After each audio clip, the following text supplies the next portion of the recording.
बिल्कुल, ढेर सारी शुभकामनाएं उनके। वो एक गृहस्थ जीवन में एक नई पारी की शुरुआत कर रहे हैं और मैंने हमेशा कहा है कि तेजस्वी मेरे छोटे भाई हैं। फिलहाल तेजस्वी उनको बहुत सारी बधाई।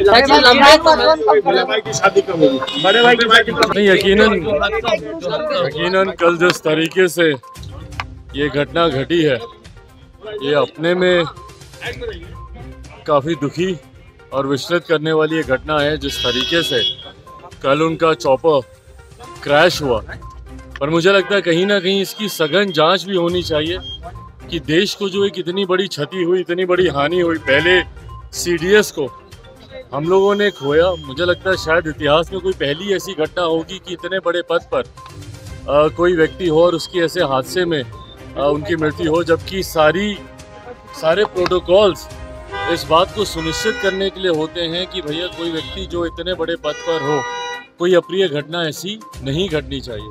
पर उसके बाद भी अगर ऐसी घटना घटी है, मुझे लगता है इसकी सघन जांच होनी चाहिए और क्या कारण रहे वो जरूर जनता के सामने आने चाहिए। अच्छा, छोटे भाई आपके तेजस्वी यादव, विवाह हो रहा है उनका, सगाई हो रही है, शादी हो रही है, क्या बधाई देंगे? बिल्कुल, ढेर सारी शुभकामनाएं उनके।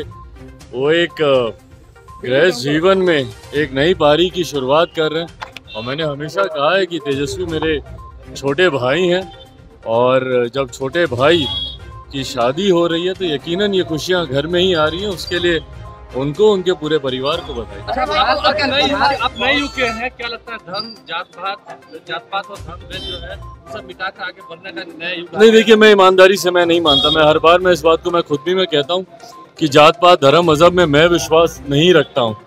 और ख़ास तौर पर जब ऐसे फैसले होते हैं, ये बहुत ही निजी और व्यक्तिगत फैसले हैं। इसमें जात पात धर्म मजहब से जोड़कर इन फैसलों को कतई नहीं देखा।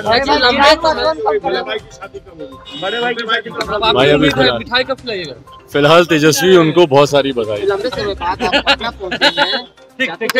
भाई, विधानसभा के अंदर शराब की बोतलें मिल रही हैं। आए दिन जहरीली शराब से लोगों की जान जा रही है और मुख्यमंत्री नीतीश कुमार जी सोचते हैं कि भैया आपने एक बार शपथ करा दी, उसी से सब हो गया, सब ठीक हो गया। हकीकत है कि जब तक आप कानून को धरातल पर उतारने के लिए ईमानदार नियत के साथ आप प्रयास नहीं करेंगे, सिर्फ कानून बनाने से ये कार्य सफल नहीं होने वाले। और यही कारण है कि भैया आज 5 साल होने को आए हैं, पर शराबबंदी कानून पूरी तरीके से बिहार में विफल रहा है। और ये बात निरंतरता में हम लोग उठाते रहे कि कोई एक ऐसा मापदंड बता दीजिए ना जिसपे नीतीश कुमार जी की सरकार सफल रही हो। आज नीति आयोग की रिपोर्ट अगर बिहार को फिसड्डी कहती है तो उसके कारण है भैया, क्योंकि आपका कोई कानून धरातल पर नहीं उतरता। अपराध में जिस तरीके से दिन रात वृद्धि होती रही है, स्वास्थ्य सेवाएं जिस तरीके से चरमराती जा रही हैं। आज हम लोग जा रहे हैं भैया मुजफ्फरपुर, जहाँ पे ये घटना घटी। आज समझ में आता ना भैया, जब मैं पहले बोलता था कि क्यों मुख्यमंत्री नीतीश कुमार दिल्ली जाते हैं एक मोतियाबिंद जैसे, कैटरैक्ट जैसे ऑपरेशन का इलाज कराने, जब मुख्यमंत्री नीतीश कुमार दिल्ली जाते हैं, आज उसका कारण समझ में आया कि वो क्यों दिल्ली जाते हैं। क्योंकि बिहार में जो व्यवस्था उन्होंने खड़ी कर दी है, उसमें एक ऐसा डॉक्टर बिहार में नहीं बचा जो मोतियाबिंद जैसा ऑपरेशन, इतना सरल ऑपरेशन, उसको ढंग से कर पाए। और मुख्यमंत्री नीतीश कुमार जी इस बात को भली भांति जानते थे, इसीलिए वो 1000 किलोमीटर की चार्टर फ्लाइट करके वो दिल्ली जाते थे अपना इलाज कराने, अपना ऑपरेशन कराने। और जिन लोगों ने बिहार में ऑपरेशन करवाया, उनके परिणाम आपके सामने। जिन लोगों की आंख की रोशनी चली गई, भैया बताइए ना उनका क्या कसूर था? आपकी कुव्यवस्था के वो शिकार हुए। और बार बार मैं इस बात को बोलता हूँ कि दुख मुझे इस बात का होता है कि मुख्यमंत्री नीतीश कुमार किसी भी पीड़ित परिवार से मिलना तक जरूरी नहीं समझते। भैया आप एक बार जाइए तो उन लोगों के पास, पूछिए उनसे कि क्या हुआ, ऑपरेशन के दौरान कठिनाई हुई, बाद में कठिनाई हुई। जब तक आप सुनेंगे नहीं तो आप उसकी जांच कैसे करेंगे?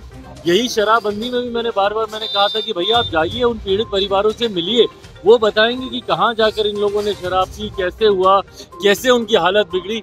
पर जब तक आप सुनेंगे नहीं, बंद कमरे में आप सोचेंगे कि बंद कमरे में, एसी कमरे में बैठने से आपकी कानून व्यवस्था ठीक हो जाएगी, आपके तमाम परिस्थितियां, तमाम विभाग के कार्य ठीक हो जाएंगे, ऐसा होता नहीं। और इसीलिए बिहार हर स्तर पर, हर क्षेत्र में विफल होता है। देखिए, मैं उसको रीथिंक करने का मैं समर्थन नहीं करता हूँ। हम लोग मानते हैं कि भैया शराबबंदी कानून, खास तौर पर बिहार जैसा राज्य जहाँ पे शिक्षा का इतना अभाव है, जहाँ पे लोगों को जानकारी नहीं है कि ऐसे नशीले पदार्थ के क्या से क्या क्या नुकसान हो सकते हैं। तो मैं मानता हूं कि बिहार जैसे राज्य में खास तौर पर शराबबंदी लागू रहनी चाहिए।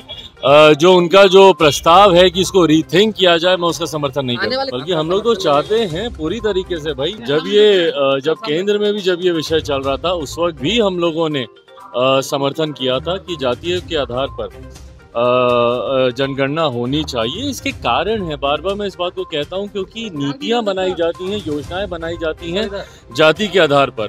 भले वो केंद्र सरकार की नीतियां हों, भले वो राज्य सरकार की नीतियां हों, जाति के आधार पर ही बनाई जाती है। तो इसके लिए उस जाति की कितनी आबादी है वो उसकी जानकारी होना जरूरी है, ताकि उसी के अनुपात में राशि का आवंटन किया जाए। तो इसीलिए अगर राज्य सरकार अगर ये फैसला लेती है तो लोक जनशक्ति पार्टी रामविलास उसका पूरी तरीके से समर्थन को लेकर